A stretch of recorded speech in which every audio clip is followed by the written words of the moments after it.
Juste ici. Donc, aujourd'hui, dans le fond, qu'est-ce qu'on va faire? C'est on va parler des 5 trucs pour faire du marketing pour vos produits en tant que tels. Donc, les 5 trucs qu'on va mentionner aujourd'hui sont suivre les tendances, placer le produit dans une situation réelle, le ambush marketing, transformer la clientèle en avatar de la marque, ne pas faire de rabais et un petit bonus qu'on va mentionner tout à l'heure. Yes.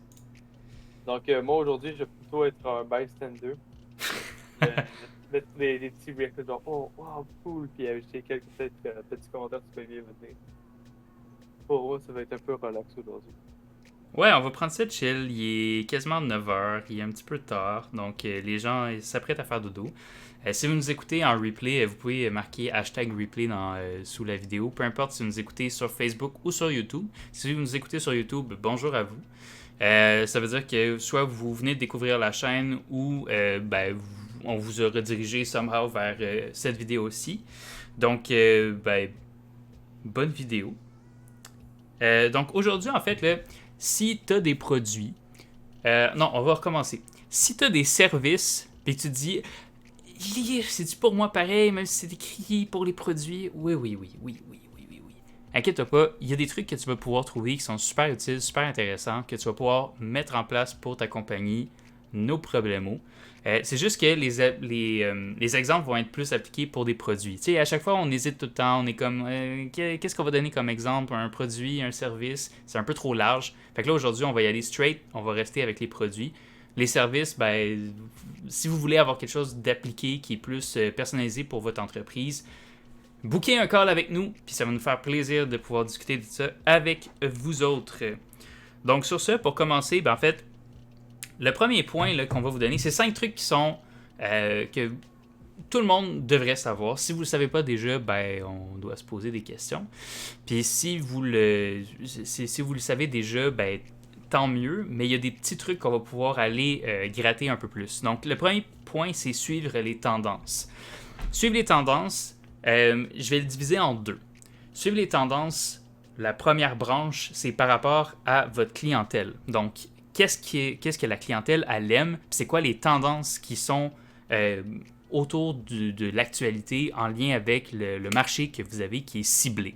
Je vous donne un exemple, vous ciblez les jeunes, ok? Vous ciblez je sais pas, les 15 à 25 ans. Donc, eux, le meme culture, donc la culture du mème, donc des images qui sont un peu humoristiques, c'est quelque chose qui est super important et qui fait en sorte que ça convertit mieux les publicités. Donc, si vous ne Oh, suivez pas oh, ça, oh. Désolé, j'ai dit que j'allais mettre des commentaires, mais personne dit un mème. Là, tu peux dire un meme, au moins que genre, les gens soient capables de comprendre qu'est-ce que tu veux dire. Thank God. d'accord, fair enough. Les memes. Euh, donc, ouais, vous êtes obligé de suivre les tendances. Si vous vendez à des personnes qui sont jeunes, d'avoir un contenu qui est humoristique, ça a été prouvé selon de multiples recherches que vous risquez d'avoir un coût par résultat plus faible. Je vais nommer plusieurs trucs, donc des coûts par clic, coûts par résultat. Si vous ne connaissez pas ça, allez voir nos anciens lives. Ou sinon, je vais donner une brève description, là, mais si vous voulez voir du contenu in-depth, ça va être dans nos anciens lives que vous allez pouvoir avoir davantage de descriptions sur ces termes-là. Donc, le coût par résultat, en fait, c'est le coût que vous allez devoir débourser pour chaque résultat que vous allez pouvoir obtenir lorsque vous allez faire une pub sur n'importe quel médium. Donc, autant des Facebook Ads, des Google Ads, même ça peut être aussi là, juste une publication normale sur votre page Facebook.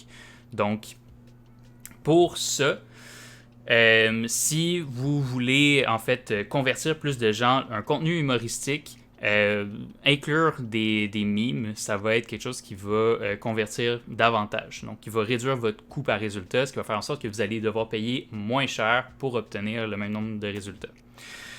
Donc, suivre les tendances, c'est par rapport à ça pour le marché cible. Donc, c'est vraiment de savoir c'est quoi l'actualité, c'est quoi les trucs qui se passent dans le monde qui sont intéressants, qui sont utiles. Oui. Vous voulez savoir une application qui est utile pour ça? Twitter. Yes, exactement. Twitter. Alex est un grand défendant de Twitter. Moi, j'ai une relation un peu amour-haine avec. Là. Je trouve que C'est pas, pour moi, c'est un mélange de la meilleure et la pire application en même temps. Ouais, exactement. Il y a beaucoup de haine et il y a beaucoup d'amour en même temps dans cette application. Mais c'est vrai que pour être à jour sur les nouvelles tendances, Twitter, c'est un excellent outil. Parfois, vous allez vous dire, je vais regarder les journaux, mais les nouvelles sortent parfois, en fait, souvent, avant sur Twitter. Donc, les journalistes vont préférer tenter le marché pour voir s'il y a de l'intérêt sur un sujet en le postant sur Twitter. Puis ensuite, s'il y a de l'intérêt, ils vont faire un article complet sur peu importe le journal. Non, si on parle des tendances, on peut aussi parler d'un underdog que les gens. Il y a beaucoup de gens ben, en fait, c'est un réseau social qui est relativement connu, mais il y a beaucoup de gens que je connais qui ne l'utilisent pas, qui peut être une plateforme qui est très utile pour bâtir une communauté, pour avoir des nouvelles, justement, tout ça. Ça s'appelle Reddit. Donc, Reddit, qui est souvent la source d'origine de la majorité des tendances. Puis il y a beaucoup de nouvelles qui sont sur cette plateforme-là, que vous pouvez faire dans le newsfeed, blablabla. Une plateforme qui est très intéressante, puis c'est très pratique pour faire. Dans le fond, la plateforme en tant que telle, c'est comme un regroupement de Facebook Groups, mais avec des grosses communautés que tu peux faire, avec des récompenses de points, tout ça. C'est très bien fait comme application en tant que telle. Donc, ouais, c'est une bonne application pour justement trouver des tendances facilement. Exactement. Donc, l'autre point que je voulais nommer par rapport au excusez-moi, aux tendances, en fait, ça va être de suivre, en fait, si vous êtes sur les réseaux sociaux, en fait, vous n'avez pas le choix d'être sur les réseaux sociaux pour marketer vos produits. Vous n'avez pas le choix aussi de suivre les tendances de ces applications-là. Donc, nous, on vous recommande, si vous êtes tout seul, okay? On sait qu'il y a beaucoup d'entre vous qui nous écoutez, que vous êtes des solopreneurs. Donc, vous êtes tout seul dans votre équipe, vous n'avez pas nécessairement, puis c'est correct, hein? Vous n'avez pas de personnes qui vont vous aider pour faire certaines tâches ou pour la gestion de votre entreprise. Ça, ce que ça fait, c'est que vous êtes limité dans votre temps. Vous avez du temps que vous allez accorder à vos produits, puis vous avez du temps que vous allez accorder au marketing, puis aux autres tâches. Vous avez, en fait, le biz dev, là, le business development, le développement de votre entreprise. Vous avez un pie chart, là, puis la portion que vous allez avoir, peut-être, mettons, 45% qui va être la gestion de votre produit, puis de gérer, mettons, les retours, les réponses des clients, puis les commentaires des clients sur les moyens de vous contacter. L'autre moitié, ça va être le marketing, puis entre les deux, ben, tu vas avoir la gestion du personnel, le développement de l'entreprise, puis tout ça. On sait que si vous êtes un solopreneur, vous n'avez pas beaucoup de temps. Donc, ce qu'on vous recommande, c'est de ne pas vous éparpiller. Donc, choisissez pas d'être sur tous les réseaux à la fois. Prenez-nous pas comme exemple. Nous, on est une petite équipe, puis on est presque partout. La raison est que on doit se tenir à jour sur qu'est-ce qui se passe, puis on doit tester aussi sur les différentes applications pour connaître quelles sont les nouvelles fonctionnalités, puis vous dire, avant tout le monde, qu'est-ce que vous devez faire pour que ça marche. Donc, ce que je peux vous dire, c'est si vous êtes tout seul, utilisez au maximum peut-être 2 applications. 2 applications, je veux dire 2 réseaux sociaux. Fait que mettons Facebook, Instagram, Pinterest, Twitter, YouTube, Twitch. Choisissez puis soyez intelligent dans le partage de votre contenu. Faites pas ça. Si vous êtes tout seul, c'est d'autant plus important de préparer votre contenu d'avance. Donc, de prendre une journée, mettons, par mois, où est-ce que vous préparez tout votre contenu pour le mois, puis vous le cédulez avec une application, mettons Buffer, Hootsuite, n'importe quelle autre. Puis vous le cédulez pour que ça se mette tout seul à votre place. Puis soyez intelligent aussi, si vous faites des lives un peu comme nous, reprenez le contenu puis redistribuez-le sur d'autres plateformes en étant un peu chop down ou en mettant des trucs, en ayant un plus value pour la personne qui va regarder sur différentes plateformes. Donc restez en 1 ou 2, voire 3 maximum réseaux sociaux. Puis sur ces réseaux sociaux-là, ce qu'il faut savoir, c'est que à chaque mois, à chaque semaine, il y a des nouveautés. Puis il faut rester à l'affût de ces nouveautés-là. Si je vous dis YouTube Shorts, si je vous dis des Twitter Fleets, Instagram Reels, les TikTok, c'est des mots que vous devez connaître. Les YouTube Shorts, c'est la réponse de YouTube à TikTok. Les Reels, c'est la réponse d'Instagram à TikTok. Puis les Fleets, c'est des stories de Twitter. Donc, chacun ont des médias, des marchés que vous pouvez cibler qui sont différents, qui vont interagir différemment, puis qui vont vous donner un exposure qui va être différent aussi. Si vous êtes sur TikTok, vous risquez d'avoir davantage de reach, puis davantage d'interaction. On vous l'a déjà expliqué auparavant dans les autres lives qu'on a déjà fait. La raison est que c'est un nouveau médium qui essaie de s'implanter. Puis il n'y a pas beaucoup d'utilisateurs encore comparément aux autres réseaux sociaux. Donc ce qu'ils font, c'est qu'ils boostent vos pubs, vos publications pour que vous ayez envie de retourner sur ces applications-là en vous disant waouh, il y a 1 million de personnes qui ont vu ma petite vidéo où est-ce que je flippe des œufs. Donc ça, c'est un truc à tenir compte lorsque vous allez faire votre choix. Donc, restez à l'affût des tendances, c'est ce que je veux dire. Est-ce que tu avais quelque chose à rajouter? Absolument pas. Pour qu'on passe à ton prochain point. Yes, prochain point. Je viens de réaliser que j'ai sorti la mauvaise liste, donc ce que je vais faire... Placer le produit dans une situation réelle. Thanks. Placer le produit dans une situation réelle, qu'est-ce que ça veut dire? C'est... J'en vois beaucoup qui font ça. Ils font du...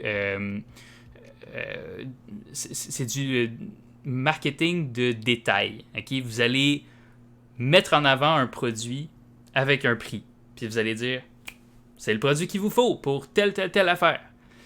Le truc, c'est que de dire quelque chose à quelqu'un, est-ce que, je suis sûr que ça vous est déjà arrivé, vous avez dit quelque chose à quelqu'un, genre fais ça, c'est super cool. Il le fait pas. Jusqu'à ce qu'il le fasse ou qu'il voit quelqu'un en train de le faire, puis là, à ce moment-là, il va se dire, ouais, ok, là, je comprends pourquoi c'est cool. Fait que de mettre ça dans une situation réaliste, ou en tout cas la situation dans laquelle vous voulez que votre produit soit utilisé. Si vous vendez des maillots, montrez quelqu'un dans un maillot. Puis si vous, en fait, on va aller plus loin que ça. Si vous voulez vendre des maillots, puis que vos maillots, ils sont différents parce que montrez quelqu'un qui fait partie de votre marché cible, puis qui est en train d'avoir du fun avec votre produit, puis qui est en train de faire quelque chose qui donne envie aux gens de vivre la même chose. C'est pas pour rien que les influenceurs, ils ont autant la cote. C'est que eux, ils vous donnent envie. Ils nous donnent envie. Même moi, on va être honnête 2 secondes. Tu sais, les gens qui sont sur des îles paradisiaques, qui font des flips en sautant d'une falaise, qui tombent dans l'eau qui est turquoise, ça me donne tous envie. Puis si on voit que ces personnes-là, ils sont sponsored par telle compagnie, on va nécessairement associer cette compagnie-là avec le fait que c'est paradisiaque puis que c'est quelque chose qu'on veut avoir. Donc ça, c'est un conseil pour les maillots de bain, mettons. Mais si vous vendez, je sais pas, une brosse à dents puis que cette brosse à dents-là est révolutionnaire parce que, insérez le pourquoi, je sais pas, elle brosse plus vite, montrez une comparaison entre quelqu'un qui utilise votre produit puis quelqu'un qui utilise un produit normal, puis mettez un timer en dessous pour voir combien de temps ça prend pour obtenir les résultats, puis faites une comparaison des deux. Il y a une raison pourquoi... Oui? Ouais, vas-y, continue.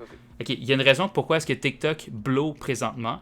C'est parce que le contenu qui est offert là-dessus, c'est de la pub, mais pas vraiment. Tu sais, c'est du monde qui font de la publicité, mais avec comme moins de budget, puis ils font des comparaisons entre certains produits, ou sinon, tu sais, c'est vraiment comme mis dans la vie de tous les jours. Vous allez voir quelqu'un qui va utiliser de la bouffe ou je sais pas quoi, qui va se faire, mettons, voici les 5 raisons de pourquoi est-ce que ce produit-là est utile, puis vous allez la voir en train de l'utiliser, puis en train de le manger, puis d'être full...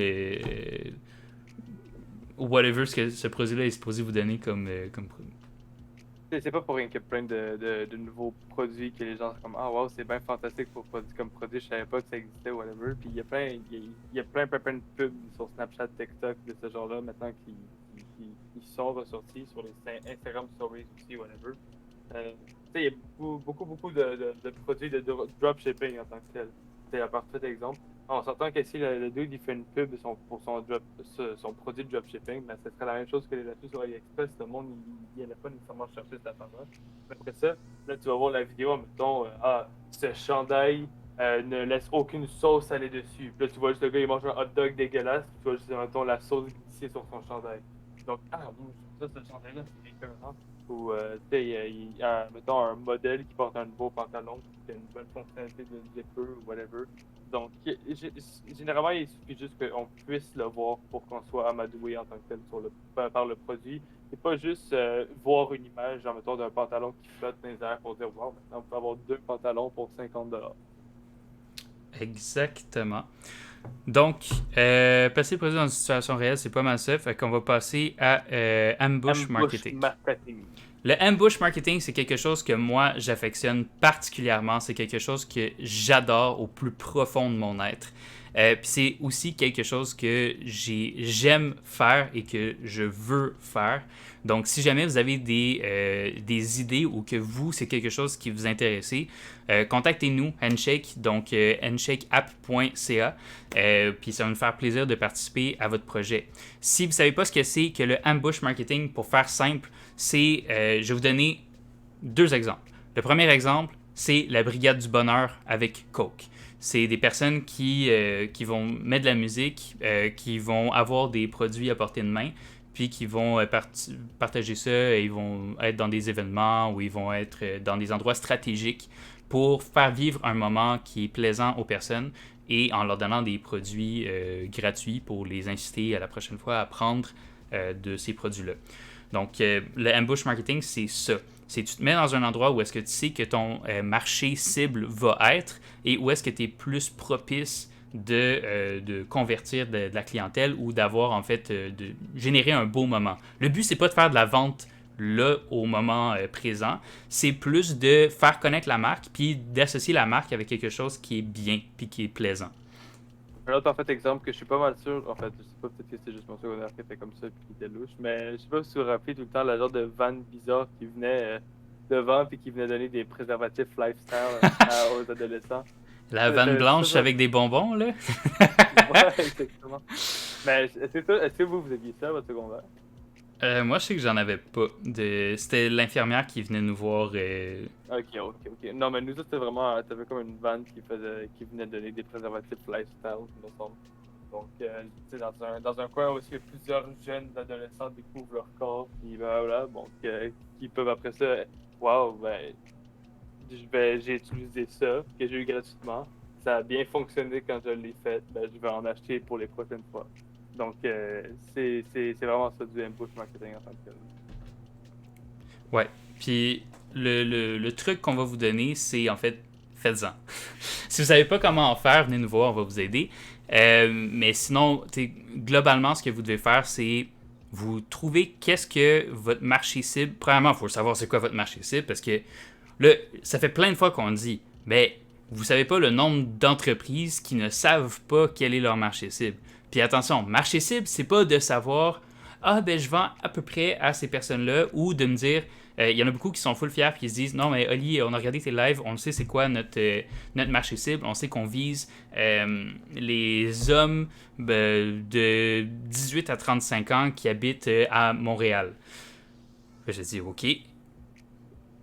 Et c'est pas assez de travailler avec juste ça. C'est pas ça ton marché cible. Ton marché cible, c'est les hommes de 18 à 35 ans qui aiment telle affaire, qui ont des intérêts pour telle affaire, qui participent à tel genre d'activité, qui ont tel type de vision, qui affectionnent certains types de produits.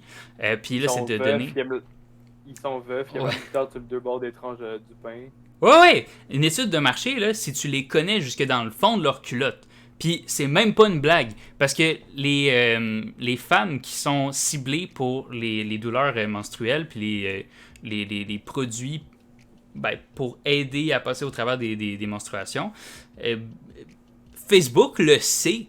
Donc si vous faites des recherches sur certains mots-clés, comme quoi vous avez des douleurs abdominales à chaque fois ou que vous faites des recherches pour savoir, je sais pas, si c'est possible d'avoir des tampons qui sont lavables. Brûlez-moi pas s'il vous plaît, je suis pas un très grand connaisseur de la jante féminine par rapport à ça. Mais ouais, vous êtes ciblé par rapport à ça aussi. Puis les hommes, on est ciblé pour autre chose. En tout cas, on n'ira pas en détail pour ça, là, mais ce que vous devez savoir, c'est que vous êtes ciblé sur tout. Puis quand on fait de la publicité, surtout en ligne, le plus de détails, le mieux c'est. On vous a déjà dit, je suis certain que trop, c'est comme pas assez, mais pas dans le cas de la publicité. Pas ici, pas sur les réseaux sociaux ou sur la publicité en ligne.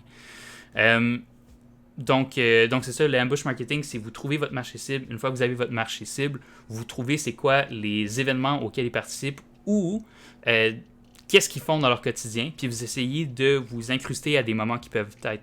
Fait que, tu sais, si vous ciblez, mettons, là, des boomers, puis les boomers, ils participent pas à des événements parce qu'ils ont peur à cause de la pandémie, ou ben, ils sont juste pas à des événements en soi, ben, ce que vous pouvez faire, c'est les intercepter au travail. Mettons qu'ils passent dans le métro, vous savez qu'ils prennent plus souvent le métro ou plus souvent le bus, ben, vous pouvez vous incruster, mettons, à des sorties, à des arrêts de bus ou à des arrêts de métro, puis faire votre ambush marketing là. Il y en a qui le font déjà, là, mettons, je pense à la station Berry-UQAM, mais eux, ils le font vraiment mal, donc prenez-les pas comme exemple. Donc, ceux qui vous harcèlent pour faire signer des pétitions pour quoi que ce soit, là. Si vous êtes parmi ces gens-là et vous écoutez nos lives, venez nous voir, on a 2-3 choses à vous dire. Next! Numéro 4, transformer ta clientèle en ambassadeur de marque. Donc, ça, c'est quelque chose qu'on a déjà dit aussi par le passé, qui est super important. Vous avez des clients. Vous voulez vous faire voir, puis vous ne voulez pas nécessairement payer de la publicité. Qu'est-ce que vous faites? Ben, vous demandez à vos clients que vous avez déjà de faire de la publicité à votre place. Ça sonne simple, mais ce ne l'est pas. Juste de dire, mettons, là j'ai reçu, puis je vais faire du name dropping. Je m'excuse, Julien, mais Hard Bacon, Julien de Hard Bacon, c'est quelqu'un qu'on apprécie. C'est un entrepreneur qui est vraiment cool, puis qui a une entreprise qui est super cool aussi. Not sponsored. Mais, il a fait une petite erreur récemment. Bon, il disait qu'ils vont faire leur première publicité à la télévision. On vous épargne le pourquoi du comment. Mais ce qu'il disait en dessous, c'est il y avait un incentive pour que vous deveniez ambassadeur de marque. Donc, il disait, vous voulez avoir un T-shirt de Hard Bacon, ben, vous avez simplement à nous laisser un review positif sur Google. Puis si vous voulez avoir une casquette, invitez 3 autres amis à laisser un review positif sur Google. Les chandails, les casquettes, si les gens ne vous connaissent pas ou ne connaissent pas votre entreprise ou qui vous connaissent à peine, vous n'êtes pas Adidas, vous n'êtes pas Nike, vous n'êtes pas un influenceur, donc les gens ne vont pas avoir d'intérêt. On en est la preuve vivante. On a notre shop Handshake, puis ben, c'est pas ça qui nous a rapporté le plus d'argent, mettons. Là. On s'en est plus servi comme joke que d'autres choses, puis nous, ça fait notre propre... Ouais, Elevated ou la crème à fesses. C'est des trucs qu'on utilise, mais qu'on sait que c'est pas mis de l'avant. Il n'y a pas quelqu'un qui voit Handshake et qui se dit « Moi, je veux vraiment porter un chandail de Handshake puis prouver mes couleurs. » À part Alex puis moi ou nos employés, les personnes qui collaborent avec nous, qui, eux, sont fiers de travailler avec nous, puis nous, qu'on est fiers de notre entreprise. Mais ouais. Sinon... mais ouais, c'est ça... juste de dire je vais vous offrir un chandail ou je vais vous offrir quelque chose, faut donner quelque chose qui va plaire à la personne. TD, c'est quoi l'autre? Tangerine, eux, il y avait le best move ever. Tangerine puis TD, ils offraient 50$ à chaque fois. Meilleur, ok, on va rester dans les tendances. Fizz, je suis sûr que vous avez déjà entendu parler de Fizz, la compagnie de téléphone cellulaire, en fait de réseau. Puis eux, ce qu'ils font, là, c'est rendu, je crois, en tout cas, c'était à 50$, puis j'ai entendu dire que c'était rendu à 70$. À chaque personne que vous emmenez avec votre code promotionnel, vous recevez un montant, puis l'autre personne reçoit le même montant. Donc, ça fait en sorte que vous avez comme une facture gratuite pour le premier mois ou autre chose. Ça, c'est pour un service. Si vous avez un produit, envoyez des échantillons ou dites, genre, si vous avez un code puis que les gens utilisent ce code-là, puis qu'il y a 3 transactions, ben, vous pouvez recevoir telle affaire. Le but de ça, c'est que tout le monde reçoive un cadeau à la fin, puis reçoive quelque chose qui est intéressant. Si vous avez une application, donnez pas un chandail avec votre marque. Ça n'a pas de lien. Les gens ne sont pas intéressés à Hard Bacon pour la marque ou pour le chandail. Ils sont intéressés pour les produits financiers. Si vous vendez des produits, mettons des maillots de bain, ben là, oui, ok, là c'est cool de donner un maillot de bain qui est identifié à votre marque. Mais sinon, si vous vendez du ketchup, who cares? C'est un chandail qui dit « j'aime le ketchup ». Donc, ça c'est mon point. faire ta clientèle, transformer ta clientèle en un ambassadeur de ta marque. Donc, si tu veux avoir davantage de trucs, ben, tu peux venir nous voir, poser-nous tes questions. Ça nous fait plaisir d'y répondre. Cinque, c'est le dernier point qui est lié avec le numéro 6. Donc, en fait, c'est ne faites pas de rabais. Là, tu es en train de me dire, OK, hold up, c'est quoi le rapport avec le marketing? Wait a second. Si tu vends des produits, puis que à chaque 2 semaines, tu fais un rabais, ou pire, tu dis, je vais laisser mon rabais pendant 1 mois, puis après ça, je vais l'enlever. Qu'est-ce que vous pensez qui se passe dans la tête des clients? Ce qui se passe, c'est que les gens, ils se disent, il a été en rabais longtemps, il a été en rabais, il a été en rabais, donc moi, si je veux acheter le produit, ben, je vais attendre qu'il revienne en rabais. Je ne vais pas payer full price pour ce prix-là. Puis un exemple parfait, c'est... non, ok, pas Wish, parce que Wish, c'est juste un... Eux c'est leur brand. Mais t'as-tu un exemple de compagnies qui font ça? Ok, non, j'en ai un exemple. Les pharmacies. Ceux qui vont acheter du papier de toilette. Hors pandémie. Normalement, là, ce que vous faites, vous attendez que le papier soit en spécial ou vous savez qu'à chaque semaine, il va y avoir un papier différent qui va être en spécial, peu importe la pharmacie à laquelle vous allez l'acheter. Est-ce que vous avez déjà eu l'intention d'acheter du papier de toilette au prix régulier? Est-ce que vous avez déjà vu le prix régulier du papier de toilette? J'ose croire que oui, parce que durant la pandémie, il y a beaucoup de monde qui l'ont acheté au prix, au full price.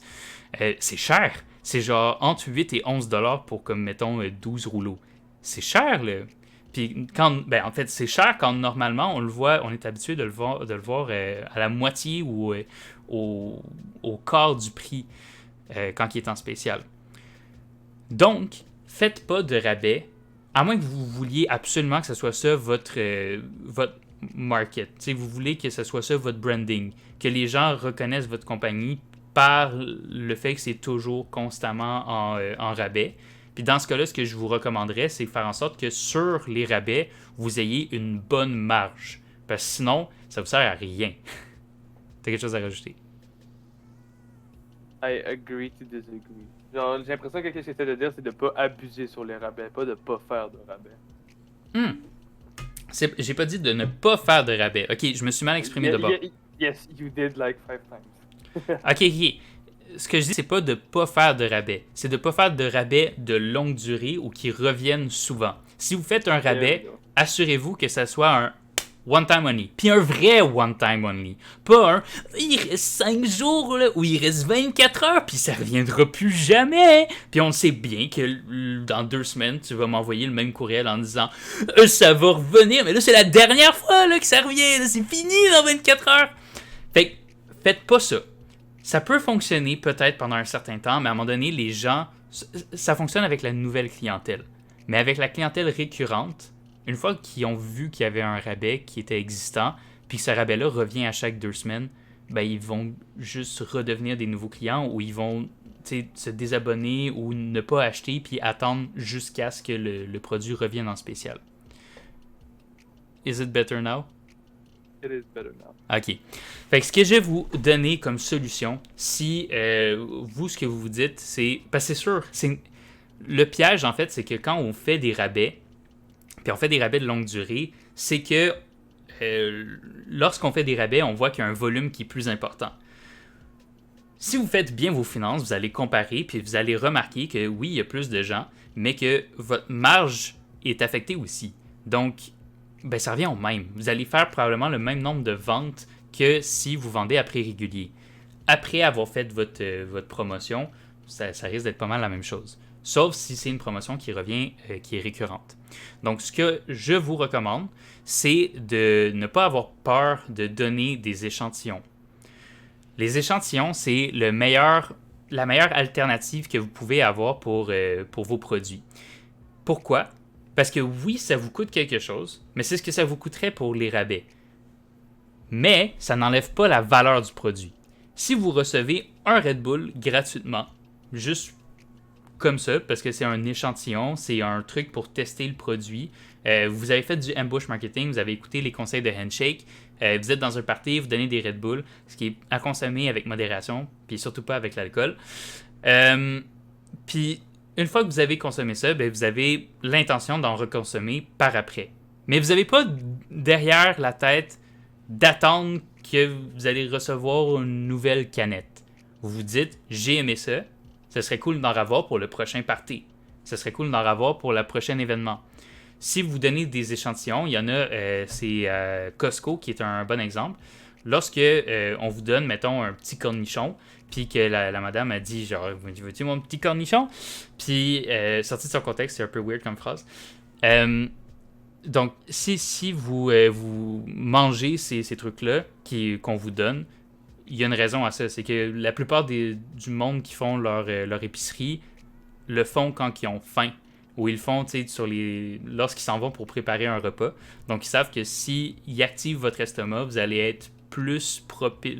C'est plus propice que vous allez faire des achats impulsifs. Puis, si vous avez aimé ce que vous avez goûté, vous risquez d'acheter le produit. On vous a donné un cornichon, vous allez acheter un pot à je sais pas combien, 5$. Donc, puis full price, parce qu'il n'est pas nécessairement en rabais, on vous a juste fait goûter le produit. Donc ça, c'est ce que les entreprises comprennent vraiment lorsqu'ils font des échantillons, ça sert à ça. C'est pour ça que moi, je vous recommande de le faire. 35 minutes, c'est quand même pas pire, hein? Donc, c'est pas mal ça. On a fait pas mal le tour. Fier de toi. Thanks. Je me suis pas éparpillé trop. Donc, ben, mon nom, c'est Olivier Briand. Je suis le CEO cofondateur de Handshake, aide aux entreprises. On est une agence de marketing digital. Attends 2 secondes. Puis, si jamais ben, vous êtes sur YouTube présentement ou vous êtes sur Facebook, sachez qu'on est sur ces 2 plateformes-là. On est aussi sur Spotify, dans tes oreilles, si tu veux nous écouter pendant que tu fais ta vaisselle. Puis c'est pas mal ça. Donc si jamais tu as des idées de live, si tu es un entrepreneur aussi, si tu es un entrepreneur, nous on prend des entrepreneurs pour le prochain mois puis pour le mois d'août. Pour le prochain mois en fait, c'est le mois d'août. Pour le mois d'août et le mois de septembre, on va commencer à faire des spotlights sur des entrepreneurs du Québec qu'on aime. Donc si ça vous intéresse, vous voulez avoir la tribune, vous voulez parler aux gens et promouvoir vos produits, c'est un autre truc qu'on peut vous donner. Donc sur ce, on se serre la main. À la semaine prochaine. Ciao, ciao.